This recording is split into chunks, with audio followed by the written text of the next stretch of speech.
Hello friends. வேன்ல கணேஷ் அமிர்தாவையும் நிலாவையும் கூட்டி போய்கிட்டு இருக்காரு. பாக்யா பின்னாடி ஆட்டோல வந்துகிட்டு இருக்காங்க. பாக்யலட்சுமி சொல்றாங்க ஆட்டோ டிரைவர் கிட்ட, தம்பி கொஞ்சம் ஃபாஸ்டா போ தம்பி. வேன்ல போய்கிட்டு இருக்க கணேஷ் ஏன் அழுகுற அப்படின்னு அமிர்தா கிட்ட கேக்குறாங்க. அமிர்தா சொல்றாங்க, எனக்கு பயமா இருக்கு. எதுக்கு அமிர்தா பயம்? நான் தான் உன் கூடவே இருக்கேனே, என்ன மீறி அவங்களால கூட்டிட்டு போக முடியாது. என்ன பாக்யலட்சுமி உன்னை காப்பாத்திடுவாங்கன்னு நினைக்கிறியா? அமிர்தா, அவங்கெல்லாம் உனக்கு யாரோ, அவங்களையெல்லாம் நீ மறந்துரு. நீ, நான், நிலா பாப்பான்னு 3 பேரும் எங்கேயாவது சந்தோஷமா இருக்கலாம். ஆட்டோல இருந்தபடியே பாக்யலட்சுமி, அந்த வண்டி திரும்புது பாருங்க, அந்த வண்டியை புடிங்கன்னு சொல்றாங்க. அமிர்தா, குழந்தைய கொடு. அமிர்தா சொல்றாங்க, நான் கொடுக்க மாட்டேன். குழந்தைய கொடு அமிர்தா. கொடுக்க மாட்டேன். டிரைவர் ஃபாஸ்டா போ. கணேஷ் சொல்றாரு, என்ன விட்டுருங்க அப்படின்னா அமிர்தா சொல்றாங்க. வேனை மிஸ் பண்றாங்க பாக்யலட்சுமி. எங்க போயிருக்காங்கன்னு தெரியல. வேற ஒரு பாதையில போறாங்க ஆட்டோல. அங்கேயாவது கண்டுபிடிச்சிடலாமான்னு அமிர்தா அழுதுகிட்டே இருக்காங்க வேன்ல. கடைசியில அந்த வேனை கண்டுபிடிக்க முடியல. அதனால பாக்யா ஃபீல் பண்ணி, நான் எவ்வளவு பெரிய முட்டாத்தனம் பண்ணிட்டேன், ஒரு நல்லது பண்ண போய் இப்படி நடந்து போச்சு, நான் என்ன பண்றது, அமிர்தாவையும் குழந்தையும் தொலைச்சிட்டேன்னு எழிலுக்கு போன் பண்றாங்க பாக்யலட்சுமி. அம்மா, வீட்டுக்கு வந்துட்டீங்களா? அங்க அப்பா அம்மா எல்லாம் எப்படி இருக்காங்க? எழிலு இரு. அம்மா, அந்த அப்பாவுக்கு ஏதாவது சீரியஸா? அவருக்கு ஒண்ணும் ஆகலடா, நல்லா தாண்டா இருக்காங்க. நம்ம தான் ஏமாந்துட்டோம். கணேஷ் பிளான் பண்ணி நம்மள எல்லாம் ஏமாத்திட்டான்டா. எல்லாவையும் அமிர்தாவையும் கூட்டிக்கிட்டு எங்கேயோ போயிட்டான்டா. ஆமாடா. என்னம்மா சொல்ற? நடந்ததெல்லாம் பாக்யலட்சுமி சொல்றாங்க போன்ல. ஃபாலோ பண்ணிட்டு வந்தேன் அந்த வேனை. அவங்க எந்த ரோட்ல போனாங்கன்னே தெரியலடா. அம்மா, நீ எங்க இருக்க? குன்றத்தூர் கோயிலுக்கு பக்கத்துல தாண்டா இருக்கேன். அங்கே இரு, நான் வந்துடுறேன். சீக்கிரத்துல வாப்பா. கணேஷோட அப்பா அம்மா கணேஷுக்கு போன் பண்ண ட்ரை பண்ணிக்கிட்டு இருக்காங்க. கணேஷ் சுவிட்ச் ஆஃப் பண்ணி வச்சிருக்காரு போன். கணேஷோட அம்மா கேக்குறாங்க, என்னங்க போன் போகலையா? இன்னும் போகலையே அப்படின்னு கணேஷோட அப்பா சொல்றாங்க.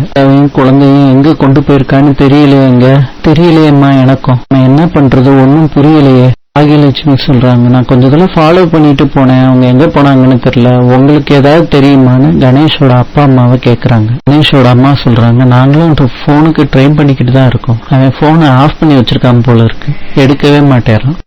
நீயும் எனக்கு பிள்ளை மாதிரி தான்ப்பா அப்படின்னு கணேஷோட அப்பா சொல்றாங்க. அமிர்தாவை பொய் சொல்லி வர வைக்கிறதுல எங்களுக்கு கொஞ்சம் கூட விருப்பம் இல்லை, ஆனா கணேஷ் தான் அப்படி சொல்ல சொன்னான்ப்பா. கணேஷோட அம்மா சொல்றாங்க, அமிர்தா வந்த உடனே அவங்கிட்ட நல்லா பேசுவான்னு தாங்க நாங்க நினைச்சோம். அவன் இப்படி கடத்துவான்னு எங்களுக்கு தெரியாது எலி, என்னைய மன்னிச்சிரு. கணேஷோட அப்பா சொல்றாங்க, கடைசியா உங்க வீட்டுக்கு வந்ததுல இருந்தே அவன் ஒரு மாதிரியா இருக்கான். அமிர்தாவையும் நிலாவையும் ஏதாவது பண்ணிடுவானோன்னு எனக்கு பயமா இருக்கு எழில் அப்படின்னு சொல்றாங்க. அதெல்லாம் இருக்கட்டும், கணேஷ் எங்க போயிருக்கான்னு உங்களுக்கு ஐடியா இருக்கான்னு பாக்யலட்சுமி கேக்குறாங்க கணேஷோட அப்பா அம்மா கிட்ட. அது கணேஷோட அம்மா, எனக்கு தெரியலையம்மான்னு சொல்றாங்க. ஃப்ரெண்ட்ஸ் சொந்தக்காரங்கன்னு யார் வீட்டுக்காச்சும் போறதுக்கு வாய்ப்பு இருக்கான்னு எழில் கேக்குறாரு. அவனுக்கு ஃப்ரெண்ட்ஸ்ன்னு யாருமே இல்ல, சொந்தக்காரங்க வீட்டுக்கு போகிறதுக்கும் வாய்ப்பு இல்ல. கணேஷோட அம்மா சொல்றாங்க, நம்பி வந்த உங்களை நாங்க இவ்வளவு பெரிய சிக்கல்ல மாட்டி விட்டுட்டோமே. கணேஷ் ஏதாவது போன் பண்ணா எங்களுக்கு உடனே போன் பண்ணுங்கன்னு பாக்யா சொல்லிட்டு போறாங்க.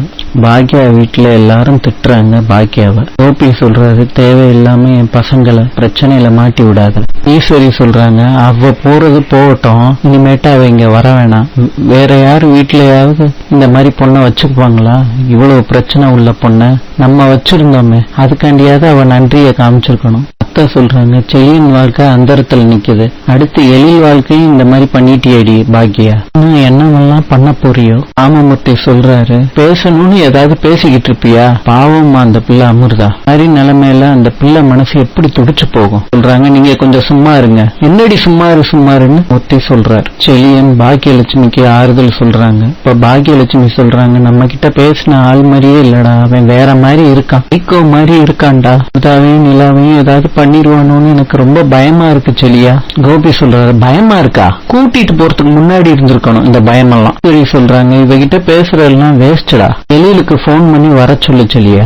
சொல்றாரு, நானே நேர்ல போய் பாத்துட்டு வரேன், நான் கூட்டிட்டு வரணும், அவன் கூட சேர்ந்து அமிர்தாவை தேடுறேன்னு நீயும் போக கூடாது.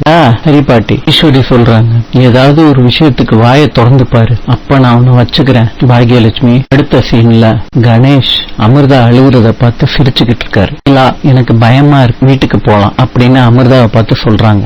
ஏன் அழுகுற? அதனால என் பிள்ளையும் அழுகுது, அப்பாவுக்கு ஆறுதல் சொல்லு, நாங்க என்ன தயவு செய்து விட்டுருங்க. ஒரு ரதக்காமா இவ்வளவு கஷ்டப்பட்டு தூக்கிட்டு வந்தேன், புரிஞ்சுக்கோங்க. இனிமேட்டு உங்களோட என்னால வாழவே முடியாது. நம்ம பிளான் எதுவும் நடக்காதுமா. என்ன பிளான்? நான் சொல்றேன், பயப்படாத. படுத்துக்கிறேன், நீங்க படுத்துக்க. நம்ம வாழ்க்கை நல்லா இருக்க போது அமிர்தா. 19/2/2024 மாசி 4 திங்கட்கிழமை.